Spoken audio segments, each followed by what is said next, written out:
bu yerda qanday jang bo'lganini tushunmagan. Menimcha bu videoni hamma ko'rgan, lekin ko'pchilik bu yerda qanday jang bo'lganini tushunmagan. Gojoni cheksizlik qobig'i bor-u, qanday qilib Sukuna unga zarba bera olyapti va Itadorining tanasidan qanday qilib chiqib Megumining tanasiga kirib oldi. Shu savollarga bugun javob berishga harakat qilamiz. Videoni boshlashdan avval kanal rivoji uchun like bosishni unutmang. Bu videomizda qiziqarli faktlar bo'lmasligi mumkin, lekin biz yilning eng zo'r animesi Jodugarlar jangi haqida gaplashamiz. Jodugarlar jangi animesi ikkita mavsumdan va bitta filmdan iborat. Bugun biz Gojo va Sukunaning eng katta jangi 3-mavsum mangasini tahlil qilamiz. Shu yerda sizlarga bir narsani aytib o'taman. Sukunaning hududi to'siqsiz va uni xohlagancha kengaytira oladi. Gojoning esa to'siqli, uni xohlagancha kengaytira olmaydi, lekin xohlagancha kichraytira oladi. Shuning uchun bu yerda Sukunaning hududi kuchliroq. Sukuna Megumining tanasiga qanday kirib oladi? Fushiguro opasi deb o'ylayotgan Tsumiki Fushiguroni aslida qadimgi la'nat boshqarayotganini ko'rib, ruhan zaiflashadi. Sukuna esa Megumining opasini o'ldiradi. Megumi yanada zaiflashadi va Sukuna barmog'ini sug'urib Megumiga yediradi va Sukuna Fushigironing tanasini egallab oladi. Eslasangiz, Sukuna va Itadorining kelishuvi bor edi. Agar meni shartlarimni qabul qilsang, seni yuragingni davolayman va jonlanasan. Meni ikkita shartim bor. Birinchidan, kengayish so'zidan keyin menga tanani 1 daqiqaga berasan. Ikkinchidan, sen ushbu suhbatni unutasan. Gojoni qamoqxona qirolligidan o'quvchilari chiqarib oladi. Gojo eng kuchli holatda jangga tayyorgarlik ko'radi. Sukunaga hamma barmoqlarini uramay olib keladi, bittasidan tashqari. Chunki Gojo Itadorining qatlini kechiktirishni so'raganda, ehtiyot chorasi sifatida oxirgi barmoqni yashirib qo'ygandi. Uraume Sukunaga ehtiyot bo'lishni aytadi. Agar Gojo o'lsa, Yoto uni o'ldira olardi. Utahime va Bobo Gojoga yordam beradi. Ichichi maxsus effektli to'siq qo'yadi. Utahime o'zini sovo texnikasini ishlatadi. Bu texnika hajm va kuchni oshiradi. Harakatlarni cheklamaydi. Bobo ham gitarasi bilan shunday qiladi. Shunda Gojo 120% kuchini 2 marta kuchaytirgan holda cheksizlik texnikasi Fiolativini 200% ga ishga tushiradi. Sukuna buni payqamaydi va oxirgi lahzada sezib qoladi. Ichichi oddiy to'siq yaratmagandi. U Gojoni yashirdi. Sukuna Gojoni sezgan bo'lsa ham Fiolativini oxirgi lahzalarda sezib qoldi. Bu zamonaviy eng kuchli sehrgar va tarixdagi eng kuchli sehrgar o'rtasidagi jang edi. Ular qo'l jangiga o'tadi va Gojo bir barmoq bilan uni devorga uloqtiradi. Keyin uni ustiga binoni tashlaydi. Sukuna esa chap beradi. Kesish texnikasini ishlatadi, lekin u Gojoga emas, uni orqasidagi binoga tegadi. Satoru esa refleks bilan orqaga qaraydi. Shunda Sukuna hujum qiladi, lekin bu musht faqat Gojoni ruxsati bilan tegina olardi. Keyin tutun bulutlarga aralashib eng kuchli sehrgarlar ko'rinadi. Shunda ikkalasi ham hududni kengaytiradi. Sukuna bu hududni ham kesib yo'q qiladi. Shunda Sukuna unga ketma-ket boshqa kesish texnikalarini ishlatadi. Shunda Gojo kichik hudud kengaytiradi. Bu Sukunaning hududini yo'q qila olmaydi, lekin Gojoga vaqtdan yutishga yordam beradi va o'zini qayta tiklay oladi. Gojo tushunadi, Sukunaning bu texnikasi unchalik qo'rqinchli emas, chunki uni teskari la'nat texnikasi bilan tiklash mumkin. Lekin Gojo ishlatadigan cheksizlik texnikasi miyani kuydirib yuboradi va uni qayta tiklash imkoni yo'q. Shunda Gojo Sukunaga yaqinlashadi va cheksizlik texnikasi qizilni boshiga otadi. Sukunaga tegadi va o'z minorasiga urilib hudud bekor bo'ladi. Chunki Sukunaning minorasi hududni asos sifatida keltiriladi. Uning hududi bekor bo'ladi va Gojo ikkinchi marta hududni kengaytiradi va hudud ichida yana bir kichik hudud yaratadi. Sukuna ham hududni kengaytiradi va Gojo bilan yelkama-yelka turadi. Nega yelkama-yelka turadi? Chunki Gojo Itadori bilan Jogoga qarshi jang qilganda, agar menga tegib tursang, hududim ichida vaqt bir xil o'tadi degandi. Gojoning hududini ikkinchi marta kesib yo'q qiladi. Gojo teskari la'nat texnikasi bilan o'zini tiklayapti deb o'ylaydi Sukuna. Lekin o'zini texnikasini tiklab, hududni maksimal darajada kichraytiradi. Sukuna bu hududni ham kesib yo'q qiladi. Gojo Mahoragadan tashvishlanmaydi. Chunki Mahoraga moslash texnikasini ishlatguncha Gojo uni yo'q qilaman deb o'ylaydi va Sukuna ham uni chiqarmaydi. Yana hudud kengaytirish texnikasini ishlatishadi. Gojo tezlik bilan Sukunaga ketma-ket zarba beradi.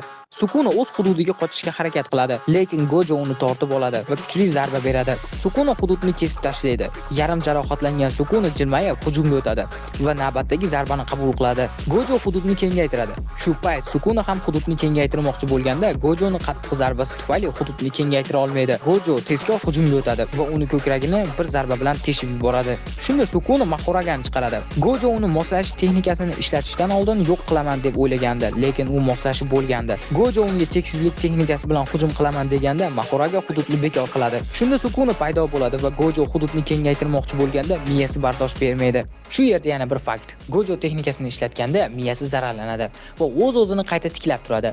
Lekin hozirgi ko'p qatlamli hududni kengaytirishdan olgan travmalari qayta tiklanishga ulgurmaydi va Sukunada ham xuddi shunday holat yuz beradi. Endi qo'l jangiga o'tishadi. Bu holatda Gojoda ustunlik biroz bo'ladi. Shu yerda bir savol tug'iladi. Qanday qilib Sukuna Gojoga zarba bera olyapti? Axir Gojoda cheksizlik qobig'i bor-ku. Shunday deyishingiz mumkin. Lekin Sukunada fazoviy kengaytma texnikasi bor. Bu texnikaning farqi shundaki, u qobiq dumaloq emas, balki tanani o'rab turadi. U Gojoni qobig'iga tekkanda uni to'ldirib bekor qiladi. Lekin bu texnikaning kamchiligi Sukuna buni ishlatsa, tug'ma texnikasi, ya'ni kesish texnikasini ishlata olmaydi. Gojo qora chaqmoqni ishlatadi va Sukunaga qattiq zarba beradi va Sukunaning fazoviy texnikasini o'zlashtirib olgan Mahoraga Gojoni jarohatlaydi. Lekin bu Saturoga jiddiy zarar bermaydi. Sukuna Gojo tomon la'nat energiyasi otadi. Sukuna yana bir Shikigami chiqaradi. Gojo ikkinchi qora chaqmoq bilan Shikigamini uradi va uchinchi qora chaqmoq bilan Mahoraga zarba beradi. Mahoraga Sukunaning kesish texnikasini o'zlashtirib, Gojoni qo'lini kesib yuboradi. Shunda Gojo ortga biroz chekinadi, ko'kni ishga tushiradi va uni otadi, lekin u Mahoragaga emas, fazoga uchadi. Gojo esa qo'lini tiklab, 4-qora chaqmoq bilan Mahoragaga zarba beradi. So'ng Sukuna bilan birga bir jang qiladi. Ustunlik bu yerda Gojoda edi. Saturo Sukunani Mahoraga bilan birga binoga uloqtiradi. Shu payt Gojo ikkinchi texnika qizilni ishlatadi. Shu payt Sukuna sezib qoladi. Gojo birinchi ko'kni osmonga otganda Fioletovyni ishga tushirmoqchi bo'ladi. Darhol Mahoraga deydi va Mahoraga osmondagi qizilni yo'q qilmoqchi bo'ladi. Lekin ular kechikishgandi va Gojo ularga Fioletovi bilan zarba beradi.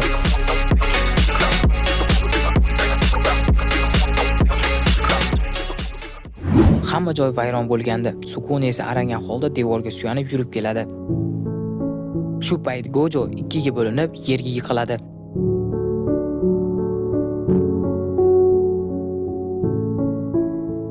Bu videoda Jodugarlar jangi 3-fasl mangasining faqat Gojo va Sukuna jangi edi xolos. Hali oldinda Sukuna Gojoning o'quvchilari bilan jang qiladi. Geto va Chosoni ham jangi bor. Gojo yana qaytadi va Sukuna bilan jang qiladi. Keyingi videolarimizda ko'rishguncha xayr. Hammaga salom. Bugun ko'p muhokamalarga sabab bo'lgan Jodugarlar jangi mangasining davomini ko'rib chiqamiz. Ko'pchilik Gojo qanday qilib ikkiga bo'linganini tushunmadi, lekin hozir biz buni tushuntirib berishga harakat qilamiz. Videoni boshlashdan avval like bosishni va obuna bo'lishni unutmang. Biz boshladik. Sukuna kesgan bu kesish oddiy zarba emas. Bu butun fazoni o'zi bilan birga ikkiga bo'luvchi kesishdir. So'nggi zarbada Sukuna fazoni inkor qiluvchi kesish texnikasini ishlatadi va Gojoni bel qismidan ikkiga bo'lib yuboradi. Qisqa qilib aytganda, Gojoni Fioletovi odatda unga bo'lgan zarbalarni to'xtatadi. Lekin Sukuna Mahoragadan o'rgangan moslashuv texnikasi asosida u fazoni ikkiga bo'luvchi kesish texnikasini yaratadi va Gojoni ikkiga bo'lib tashlaydi. Videoni davom ettirish uchun sizlarga ikkita personajni tanishtirib o'tishim kerak. Bo'lmasa tushunmay qolasizlar. Hakari va Kashimo haqida. Hakarida tezkor la'nat texnikasining juda kuchli versiyasi borligi uchun u xuddi o'lmasdek jang qiladi. Kashimo esa o'zidan juda kuchli elektr chiqaradi. U Sukuna bilan jang qilishni 400 yildan beri kutadi va birgina ishlata oladigan monstr ko'rinishni Sukunaga asrab qo'yadi. Gojodan keyin jangga Kashimo kiradi. Xo'sh, endi juda kutilgan jangga qaytamiz. Romen oldida Hakari paydo bo'ladi va hududni kengaytiradi. Boshqa tarafda esa Kashimo Sukunaga qarshi umri davomida to'plagan oxirgi kuchini ishlatadi va Sukunaga zarba beradi. Gojoni zarbalaridan kuchsizlangan Sukuna himoyalanishga harakat qiladi. Kashimo esa bor kuchini ishlatib o'zining texnikasi bilan afsonaviy monstr ko'rinishiga kira boshlaydi. Sukunaga juda katta tezlik bilan zarba beradi va uni urib uloqtirib yuboradi. Sukuna esa minglab yillar oldingi qiyofasiga kiradi. U o'tmishning eng kuchli jodugaridan eng kuchli la'natiga aylangandan so'ng qiyofasiga kiradi. Kashimo esa o'zining monstr shakliga butkul o'zgaradi va juda katta tezlik bilan hujumga o'tadi. Bu monstr va la'nat o'rtasidagi eng kuchli jangida. Sukuna bor kuchi bilan zarba beradi, lekin Sukuna bularni kesish texnikasi orqali yo'q qiladi.